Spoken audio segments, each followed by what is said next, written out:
Everyone knew that billionaire Alexander Hawthorne had a girl he treasured above all else. The girl was doted on and spoiled, like a heroine from a novel, pampered by everyone, except for me. On my wedding day, the girl, dressed in a white wedding gown, looked at me with open provocation. The one who isn't loved is the real homewrecker. So, what if you marry Alexander Hawthorne? I'm still the woman who holds his heart. At her words, the corners of my lips curled up. I turned and slapped Alexander square across the face. Are you a corpse? The other woman is right here at our doorstep.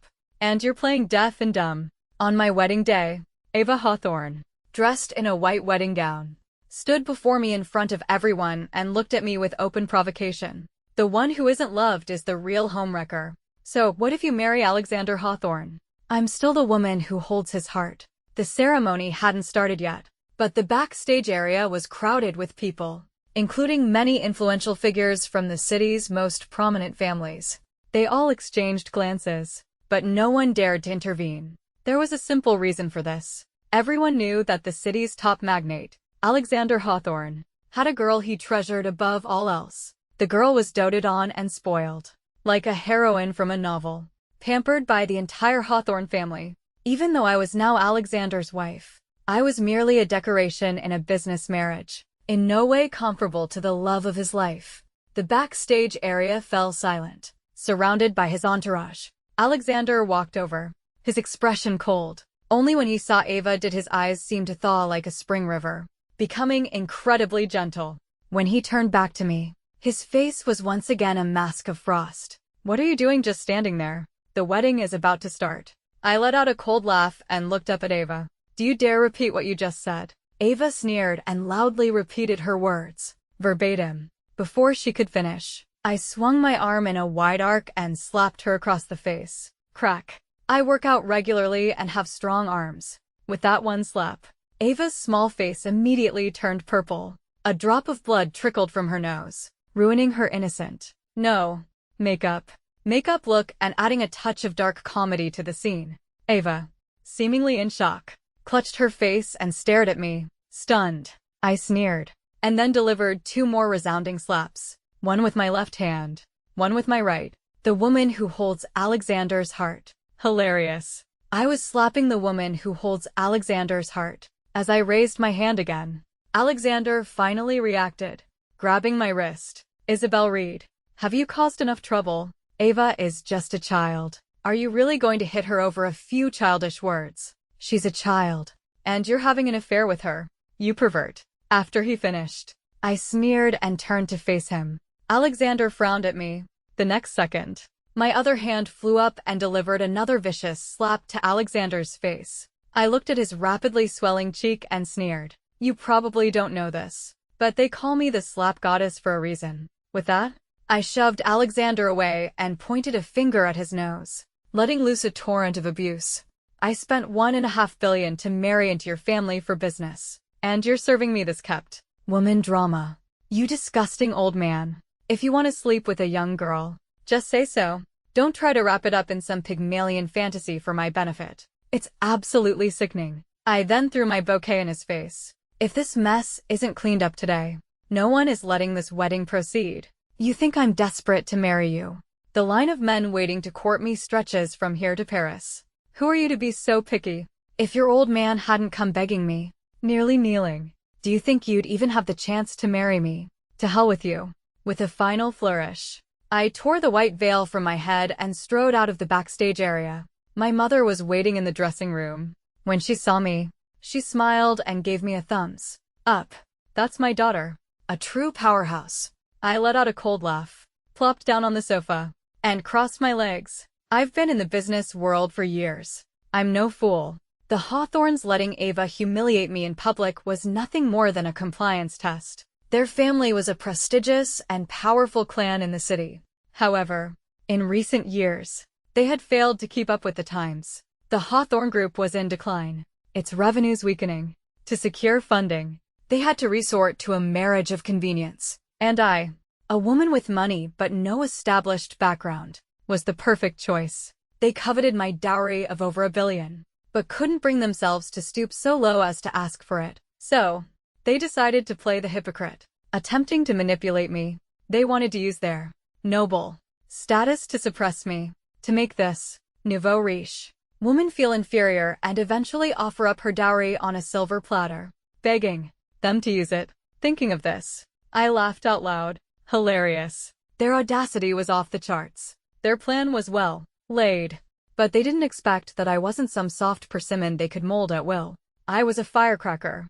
I was raised by my mother, who caught the fast train of economic reform in its early days. She started with a steel factory, partnering with a few others, and later invested in the internet, building a fortune from scratch. I followed in her footsteps, making a name for myself abroad at a young age. Many well-known fashion brands on the market today are subsidiaries of my company. Business is like a battlefield. Those who can survive in it are not to be underestimated.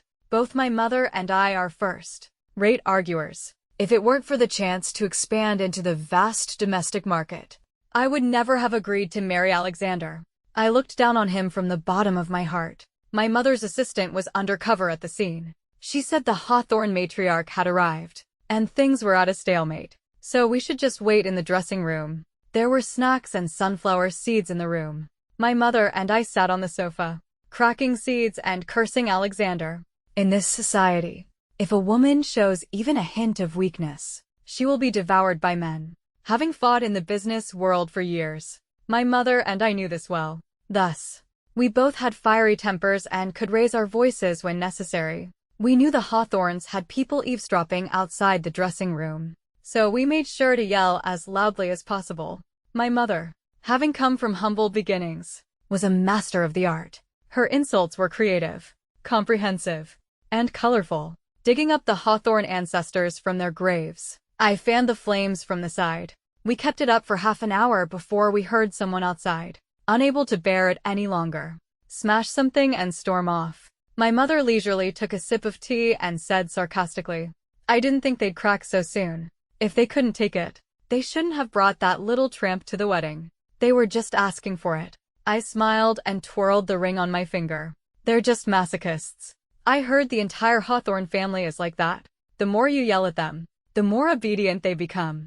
My mother nodded in solemn agreement. Another half an hour passed, and still, no one came. I knew the Hawthorns couldn't bring themselves to lose face. They were unwilling to abandon their noble heirs to beg a nouveau riche woman of lower status. A notification sound pinged. I picked up my phone. It was a message from the Hawthorne matriarch, asking me to forgive Alexander for her sake and come to the wedding. I immediately sneered. Your sake is worth less than dog crap. You won't come and apologize to me. Fine. We'll play hardball. I glanced at the time and decisively called Alexander. The call was answered, and from the sound of it, he had me on speaker. Before Alexander could say a word, I started. "Alexander, I'm giving you 5 minutes. You worthless bastard. You bring that little tramp you're keeping and come apologize to me in person. If you don't, I recall you recently hired a top financial expert to manage your assets. Don't forget, my home base is abroad. My fund management industry is more than respectable. From this moment on, if you dare to be late, I'll be on the other side of every one of your trades tonight. You short, I'll go long. You go long, I'll short. I have plenty of money. I'm not afraid to lose. For every minute you're late, I'll make you lose 10 million. I keep my promises." With that, I ignored the shouts from the other end and hung up. 3 minutes later, hurried footsteps echoed outside the dressing room. The door was thrown open. It was Alexander and Ava. I sat on the sofa with my legs crossed, watching as Alexander reluctantly approached. Only when he bowed his head in submission did I look at Ava. The girl's face was a mess of red and purple, like a dye factory. I put on a fake smile. "Ava, I know you're just a child.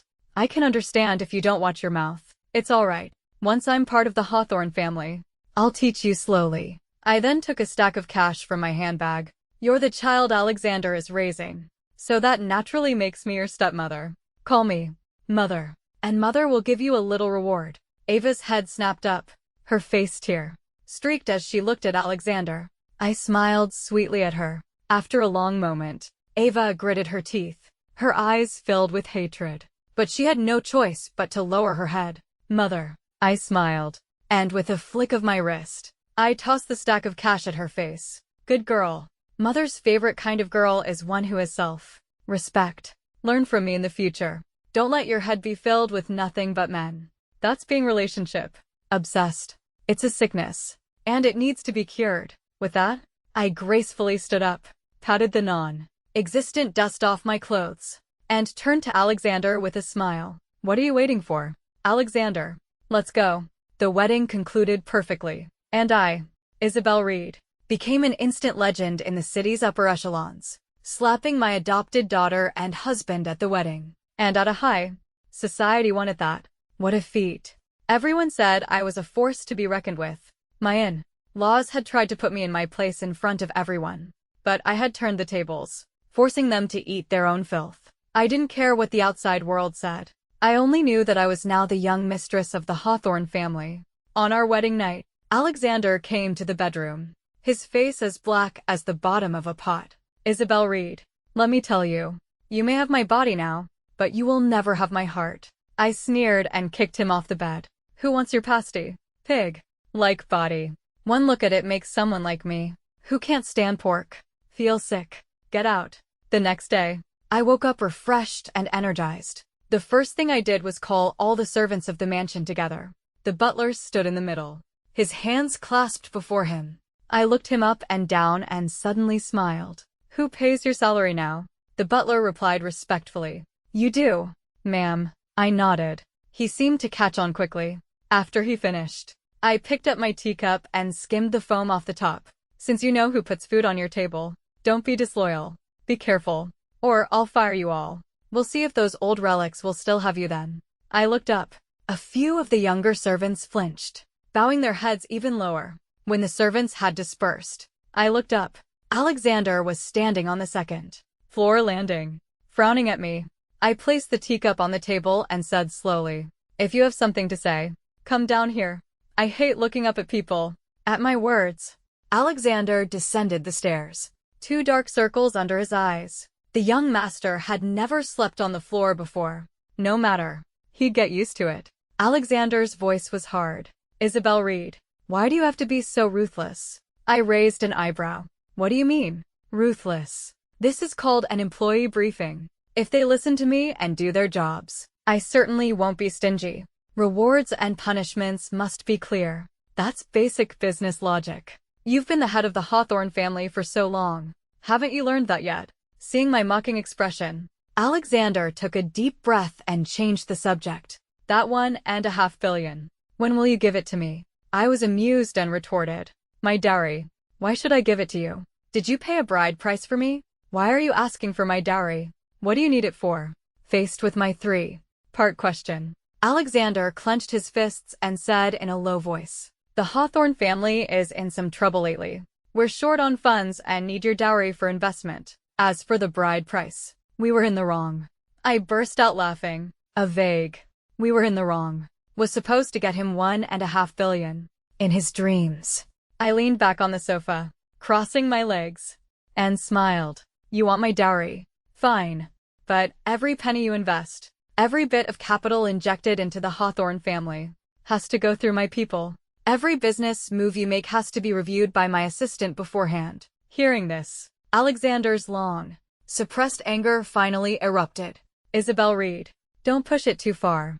I've never met such a shrewish woman. Seeing him flare up, I slammed my teacup on the floor. Crash. I stared at him. Alexander, you're quite the hypocrite, aren't you?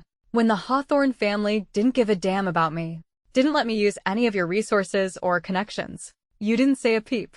Now that it's my turn, I'm a shrew. Let me tell you, this is a business marriage. If you want to cooperate, to exchange resources and have mutual benefits, I have no problem with that.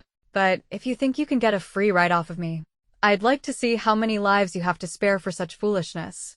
I stood up and looked down at him. I know you like gentle women, but your is worth as much to me as a pile of dog crap. Think about your own business value.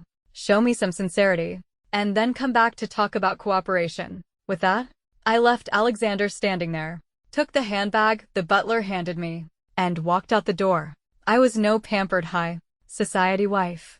I had my own career and no time to be a vase in the Hawthorne household. I had been working hard on the Reed Company's branch in the city.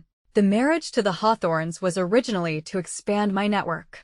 Now that my goal was achieved, I was naturally busy developing my business. After my morning lecture to Alexander, my work in the city proceeded much more smoothly. Seeing the Hawthorns' sincerity, I wasn't stingy either. I invested a large sum into their company. After all, I was now a shareholder in Hawthorne Group. Our fortunes were tied, but the investment came with conditions. To prevent the Hawthorns from squandering my money, I sent Alexander a contract. If Hawthorne Group failed to meet the profit targets I set within 3 months, my subsequent investments would not follow. My assistant told me that Alexander threw a huge tantrum in his office after receiving the contract. But what did that matter? He eventually agreed to my terms. When my assistant, Mia, brought me the contract, she looked worried. "Ms. Reed, are we being a bit too aggressive, pushing them like this?" I flicked the contract with satisfaction and smiled. "Mia, you're still young. You don't know that when dealing with the Hawthorns, you have to be this ruthless." They looked down on me, my background, and my gender. In today's society, the demands on women are too harsh. Women must be gentle, must be subservient. As soon as they exhibit masculine traits, people immediately label them unruly or unmarriageable. My current actions were just normal business practices. Yet Alexander found me aggressive and not a good woman. To hell with good women. Under my high-pressure policy, the great ship of Hawthorne Group finally began to move. Terrified I would pull my investment, Alexander worked himself to the bone, innovating within the company. There were high-level personnel changes, and internal turmoil brewed. Every night, Alexander came home late. Only when the construction of my city branch was complete did I remember I had a stepdaughter named Ava. The butler informed me that her birthday was approaching. As was customary, Alexander would throw a lavish party at the mansion. I followed tradition and even spent a little extra on a set of jewelry for her. Seeing Ava's feigned aloofness, her eyes betraying her delight, a small smile played on my lips. Let her be smug. She wouldn't be in the Hawthorne house for much longer anyway.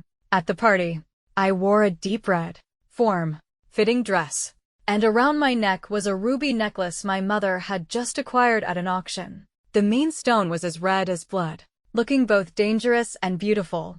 In contrast, Ava wore a pale pink cheapao, her long hair curled and cascading over her chest. She looked artfully disheveled and pitifully innocent. Alexander looked at Ava with tenderness, but his brow furrowed when his eyes turned to me. I paid him no mind, reapplying my lipstick in the mirror. At the party, I entered with my arm linked through Alexander's. The crowd exchanged glances, but no one spoke. I knew they were used to seeing Alexander and Ava together. They were naturally unaccustomed to me, with my flamboyant personality. But they would soon change their minds about me. When the party began, I ditched Alexander and circulated with a glass of wine. The businessmen who had previously looked down on me now all smiled and toasted me. After all, I now carried the title of Mrs. Hawthorne, and they couldn't afford to offend me. I hadn't been idle in the business world all these years. After a few rounds of socializing, even the most arrogant tycoons realized I had some serious skills. They became serious and engaged me in conversation. After a few drinks, I excused myself to the restroom to catch my breath. As I was fixing my hair in the mirror, I suddenly heard the voices of a few young girls. A girl in a pink dress said to her companion, "I didn't expect Ava's stepmother to be so formidable. She looks tough." Another girl sneered, "So what if she's tough? Our families are powerful enough that we don't have to suck up to her. Ava's enemy is our enemy. Don't you dare be nice to her." I scoffed. It was laughable. A bunch of wet behind the ears kids trying to ostracize me. Your families may be prominent, but you're not calling the shots yet. By the time you are, I'll have put down deep roots in this city. I won't care who you are. You'll have to work with me. I couldn't be bothered to listen to their childish squabbles anymore. I fixed my hair and went back. When I returned to the party, Ava was already standing next to Alexander. Alexander looked at her with melting tenderness. "Today is our Ava's 18th birthday. I wish our Ava peace, safety, and happiness every day." He then picked up a crown from a velvet cushion and placed it on her head. It was an antique he had bought at an auction, worth a fortune. A girl in the crowd couldn't help but whisper to her companion. It seems the Hawthorns still value Ava very much. Ava looked up and saw me, her gentle face full of provocation. I ignored it completely. Ava put on an innocent smile. Mother, what are you planning to give me? With Alexander's grand gesture. If I didn't give something valuable, I'd be criticized for being a cheap nouveau riche. And more valuable than an antique would be company shares. But a strange smile spread across my lips. I clapped my hands. The butler brought over an exquisite tray. I whipped off the red cloth. It was a simple letter. Ava opened it dismissively, but her eyes widened in shock and disbelief as she read the contents. I met her gaze with a smile, my voice gentle. Mother knows you're a good student with high standards for schools. So Mother asked Professor Samuel Reed to write you a letter of recommendation to the law school at the University of Munich. On your 18th birthday, Mother wishes you a bright future and a wonderful life of your own. At that, the look in Ava's eyes completely changed. Having grown up in a prestigious family, she was worldly. Although Alexander was important to her, right now, the offer was more important, especially a personal letter of recommendation from Professor Samuel Reed, something Alexander couldn't get even if he begged. At that moment, Ava finally called me Mother, with genuine feeling. The smile on my face deepened with meaning. Go ahead, study at the University of Munich's law school. You'll be so busy you won't make a peep. After all, the 3 years of undergraduate studies in Germany would be the most meaningful 7 years of her life. By the time she painstakingly graduated and returned, I guaranteed she'd be so spiritually cleansed that she wouldn't have the slightest interest in Alexander anymore. After all, even a smart person like me barely avoided repeating a year there. Someone like Ava, with a bit of cleverness but an inflated sense of self, was guaranteed to have a miserable time. The silly girl was still thanking me profusely. I, in turn, put on the air of a benevolent mother and graciously accepted her thanks. The party was filled with a happy atmosphere, with the exception of Alexander and the Hawthorn family, whose faces were stiff. I glanced at them but said nothing. I knew what they were up to. They had been dragging their feet on finding a school for Ava, wanting to keep her in the country. They wanted her here to antagonize me, to distract me with domestic drama while they used my dowry for their business activities, hoping I wouldn't notice. But what kind of person was I? I would never get bogged down in sentimental nonsense. A letter of recommendation that was impossible to refuse shut the Hawthorns up and dealt with the little pest Ava at the same time. After receiving the letter, Ava began to study the language. She didn't have much time, and German was not as simple as she had imagined. Even with her previous foundation, in-depth study was a struggle, not to mention her other subjects. I hired several high-end tutors for her at great expense, who came to the Hawthorn mansion for non-stop lessons every day. Alexander watched from the side but couldn't find any fault. The moment he tried to get Ava to confront me, I would stop him with a smile. Darling, Ava is at a critical juncture right now. Since you love her, don't distract her at a time like this. I may not be very educated, but I know that knowledge is the most valuable thing. Ava enjoys this. Isn't that a good thing? I would smile at him, my eyes crinkling, and he would look away, flustered, especially the not very educated part. It made him squirm. He used to look down on me, not even bothering to learn about my background. It wasn't until I produced Samuel Reed's letter of recommendation at Ava's birthday party that he became wary. A graduate of the University of Munich's law school, with a double major in law and finance. During my master's studies, I met the founder of a luxury brand by chance, found my entrepreneurial direction, and decisively dropped out to create my own brand. At only 28, I had a vast fortune but kept a low profile, only entering the domestic market this year. And him, the self-proclaimed tycoon, had just coasted through a degree abroad on his family's coattails, only to return home and start playing house with a young girl. How could he compare to me? Knowing my background, Alexander's pride took a massive hit. He had been avoiding me for days. I, however, couldn't be bothered with him and focused on my own career. On Friday night, I had dinner with several suppliers at a private club. The ambience was pleasant, with a winding stream and a highly skilled zither player, whose southern tunes were melodious and captivating. After several rounds of negotiation, I managed to get what I wanted at the lowest price within their acceptable range. A pot-bellied middle-aged man sighed. Ms. Reed, doing business with you is truly a challenge. I smiled brightly and raised my glass to him. Mr. Wong, you flatter me. The feeling is mutual. After a few drinks, I excused myself to the restroom to catch my breath. The view from the rooftop was nice. I was just about to pull out a lighter when I heard a familiar voice. It was Alexander and the Hawthorne matriarch. I ducked behind a nearby curtain and listened. The old woman's usual benevolence was gone. Her voice low and icy. Why haven't you made a move on Isabel Reed yet? Don't tell me you can't even handle one woman. Alexander's voice was full of frustration. It's not that I don't want to. It's that Isabel is too vigilant. She's not a pushover. We can't just get our hands on that $1.5 billion. The old woman sneered. She's just a woman. How capable can she be? Your sister-in-law was a tough nut to crack too. But didn't she spit out her entire dowry in the end? The rooftop fell silent. The old woman continued slowly. Since she's unwilling to give up the dowry, fine. Turn her into a vegetable. Won't her money be ours then? Just like we did to your sister-in-law. Don't tell me you can't even handle such a small matter. Hearing this, I froze, a sarcastic smile flashing in my eyes. So, the Hawthorne family was not a good one. After all, after the mother and son left, I was about to step out when I heard footsteps. The next second, a gentle voice spoke. Ms. Reed, did you hear all of that? I pulled back the curtain and looked up.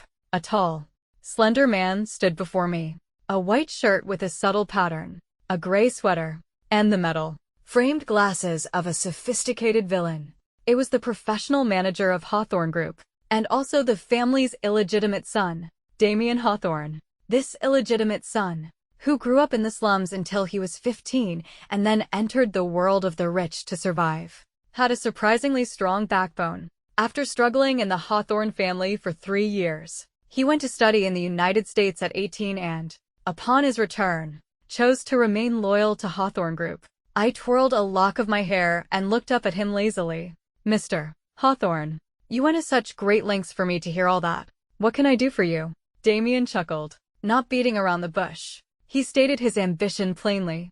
I want the entire Hawthorne family. Work with me. When it's done, I'll give you 6% of Hawthorne Group's shares, and I'll return your $1.5 billion with interest. I looked him up and down and then decisively shook his hand. Deal. The reason I could so easily cooperate with Damien was simple. His background played a large part. The foolish and lecherous old Mr. Hawthorne, the strong and sinister Hawthorne matriarch, Damien's mother who was taken by force, and then Damien, the illegitimate son. Moreover, Damien's position as a professional manager had long been a thorn in Alexander's side. If it weren't for the board's repeated objections, Alexander would have ousted him long ago. At this point, even if Damien wanted to stay out of the fray, he had to fight. And he was an ambitious man. After agreeing to cooperate with Damien, I didn't make any rash moves. I continued as usual, going to work every day. I would occasionally play the mother figure, showing concern for the exhausted Ava, and then use sharp words to humiliate Alexander. A man like Alexander was weak when you were strong, and strong when you were weak. Under my high-pressure tactics, he didn't dare to make a peep. It wasn't until I had established my branch in the city and began to take a large chunk of Hawthorne Group's profits as an investor that the Hawthorne matriarch could no longer wait. After I took my share of the money, she slammed the table. In front of a large group of shareholders, she pointed at Alexander's nose and shouted, "How did I raise such a useless son?" Then, with a dark face, she stormed out. When Damien recounted this to me, I roared with laughter. When I finished, Damien picked up his coffee cup and said, "But Ms. Reed, you need to be careful. Even the old woman is angry now, so it won't be long before they make a move on you." I scoffed. The Hawthorne family is in this pathetic state because of that old woman with a silver tongue and a heart of poison. So what if I take 40% of the profits? If it weren't for my investment, they wouldn't have a single penny right now. Damien nodded. The Hawthornes are used to taking advantage. That's just how they are. Be careful now. I have people around the old woman. When she makes a move on you, I'll warn you. After our discussion, we chatted a bit more about our cooperation and then went our separate ways. There are simple ways to make someone legitimately disappear from this world. Poison. A car accident. Poison comes in two forms: slow acting or immediate. Since my return, I had been frequently in the public eye, so an immediate death would be too obvious. That left slow acting poison. But in the current situation, I was like a sponge, madly absorbing water, expanding my territory every moment. Every day of delay meant another piece of Hawthorne's dominance in the city was eroded by me. A slow acting poison was too slow. By the time I showed symptoms, Hawthorne Group would probably be the Reed Group. In comparison, a car accident was the most cost-effective way to get rid of me. Damien said that old hag was an expert at using car accidents to cover up her crimes. His own mother had lost her life in a car accident planned by the old woman. Today, although the matriarch was still powerful, he was no longer the same person. Damien assured me that as soon as he got news, he would inform me. After all, he and I were in the same boat now. The day of the plan arrived quickly. To burnish Ava's credentials, Alexander had built an art museum for her, exhibiting her oil paintings. The museum's construction had just been completed. As the owner, Alexander naturally had to attend the opening ceremony. I had always despised Alexander and refused to ride in the same car with him. This time was no exception. Ava had to study, so only Alexander and I were going. Just before we left, my secretary made an urgent call. The original supplier had suddenly jacked up the prices, and I needed to go to the company for negotiations immediately. After taking the call, I informed Alexander and told him to go on ahead. Although he had his complaints, he was too afraid of my wrath to say anything and left first. His usual car had just been found to have a minor system issue half an hour earlier. Thinking it was a hint from his mother, Alexander obediently switched to the car I usually used. 5 minutes after Alexander left, I randomly picked a car from the garage and went to my company. The supplier issue was real, but I was no fool. A problem I had anticipated was easily solved. An hour later, after resolving the supplier issue, I received a call from the police as I was leaving the meeting room. They said my husband, Alexander Hawthorne, had been in a serious car accident. His brains were splattered. They asked me to come to the hospital immediately. I immediately said I would be there as soon as possible and asked the doctors to do everything they could, regardless of the cost. By the time I arrived at the hospital, the Hawthorne matriarch was already waiting outside the operating room. When she saw me, the hatred in her eyes was almost tangible. "Isabel Reed, you bitch. Why did you harm my son?" She lunged at me, beating my chest. "He's the only son I have left. Why did you have to harm him?" My assistant, Mia, strong and sturdy, pushed her away, her face like frost. "Ma'am, we understand your anxiety when your son is in trouble, but don't you go slinging mud." Ms. Reed just rushed over from her company. How could she have had time to plot against your son? On the other hand, the road was so wide. Why did the truck driver have to hit the car Ms. Reed usually drives? Mia, well, trained by me, had a fierce look in her eye. The Hawthornes all looked away. "Guilty." Damien, standing to the side, stopped the old woman. "Mother, before the police have finished their investigation, perhaps you should focus on my brother. He shouldn't have said anything." Hearing Damien, the old woman turned on him, her eyes filled with malice. After a long moment, she slapped him across the face. The corridor fell silent. Damien didn't say a word. He gently touched his cheek with his long fingers. The old matriarch sneered. "Now that your brother is in trouble, you must be the happiest one, right? Let me tell you, if anything happens to Alexander, none of you will have it easy." She shook off the servants supporting her and strode away. Damien and I stood outside the operating room, speechless. The hospital corridor lights flickered, but in Damien's eyes, I saw something like a flame. This man was not as obedient and harmless as he appeared. Alexander had an older brother, but 3 years ago, he was shot and killed outside a casino in America while gambling. The Hawthorne matriarch was furious, hiring the best legal team to sue the casino owner, demanding the truth about her son's death. But the casino owner was backed by the local mafia, and the owner's younger brother was a famous local lawyer. With the two forces at a stalemate, and the incident happening in a foreign country, the case came to nothing. But if you dug deeper, you would find that the lawyer's same sex partner was a close classmate of Damien's during his studies in America. Love cannot motivate, but hate can unleash powerful forces. Damien was a man raised on hatred. Like a venomous snake, he lay in wait for years, and then, when you least expected it, delivered a fatal blow. A person like that was not to be trifled with. Doctors are not gods. A man whose brains were splattered could not be saved. After more than 10 hours of emergency surgery, Alexander was pronounced dead. The Hawthorne matriarch almost fainted when she received the news. But only, almost, because the police had arrived. They brought the confession of the truck driver and came to arrest the suspect. The truck driver was no fool. The old woman had promised that if he killed me, she would pay the high medical bills for his daughter and mother's genetic diseases. But now he had messed up. He had killed the matriarch's darling, her only son. No one would protect him now. To get a lighter sentence, he quickly confessed everything. Based on his confession, the police immediately arrested the old woman. She tried to use her status to escape imprisonment. But the two young officers were not intimidated. Only then did she feel fear. Her aged voice, laced with terror, echoing through the hospital. Damien and I sat in the police station. After giving our statements, we were released. After this whole ordeal, I was exhausted. But Damien was still full of energy. He had finished his statement first and had somehow changed his clothes. He was now in a suit, a faint scent of cologne clinging to him. I turned to look at him. He pushed up his metal-framed glasses and smiled with impeccable style. "Ms. Reed, you should go home and rest. When you wake up, the shares and the $1.5 billion will be returned to you in full."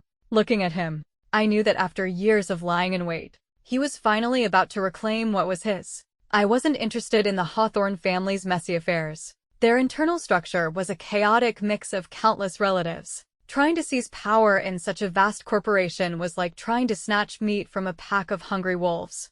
I had only been with the Hawthorne family for half a year. The family was a swamp, and without full preparation, I wouldn't make a rash move. Besides, I still had a lot to do at my city branch. Now was not the best time to seize power.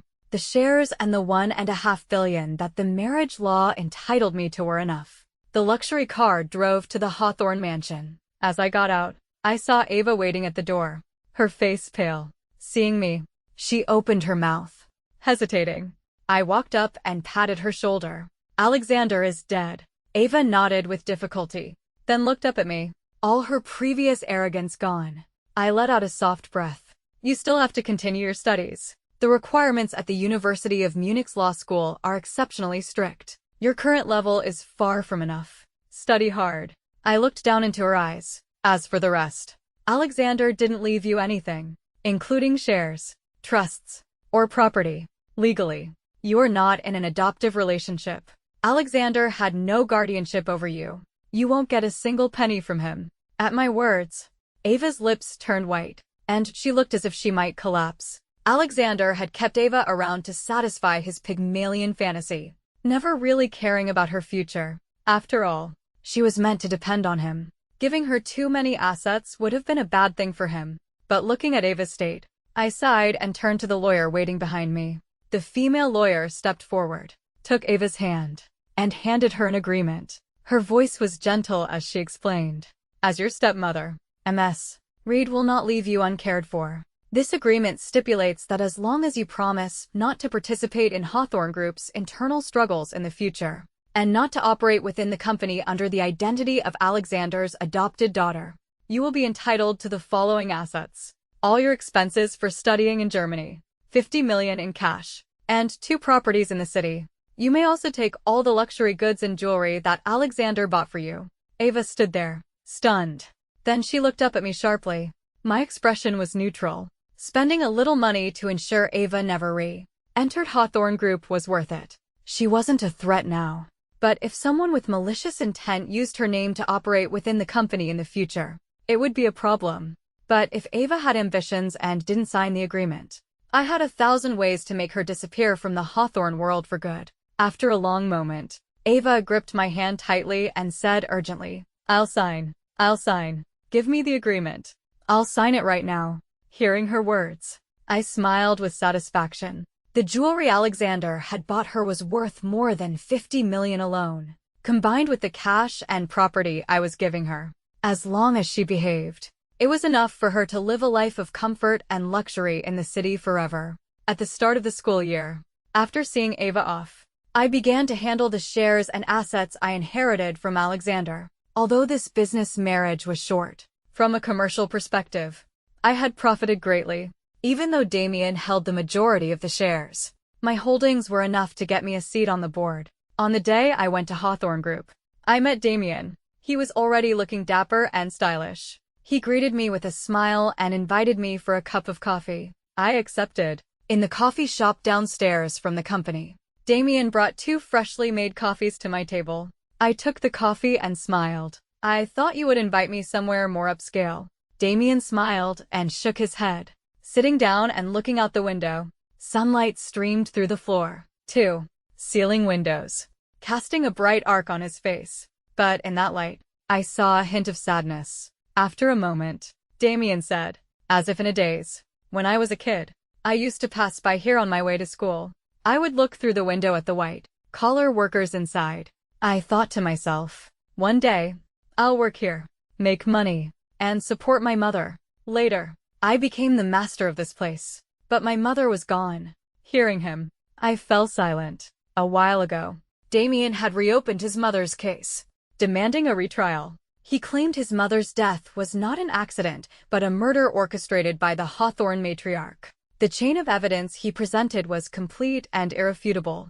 The old woman was charged with intentional homicide, among other crimes, with multiple offenses. The worst case scenario was the death penalty, and the best wasn't much better. Prison was unavoidable. The matriarch had spent her life scheming, only to have her entire fortune fall into the hands of the illegitimate son. I wondered what she thought of that. When Damien came back to himself, he saw me across from him and smiled apologetically. "My apologies, Ms. Reed. I got lost in thought."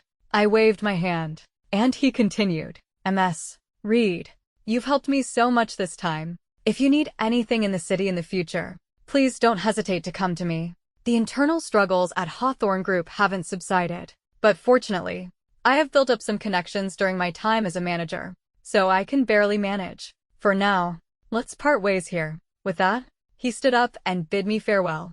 After he left, I looked out the window.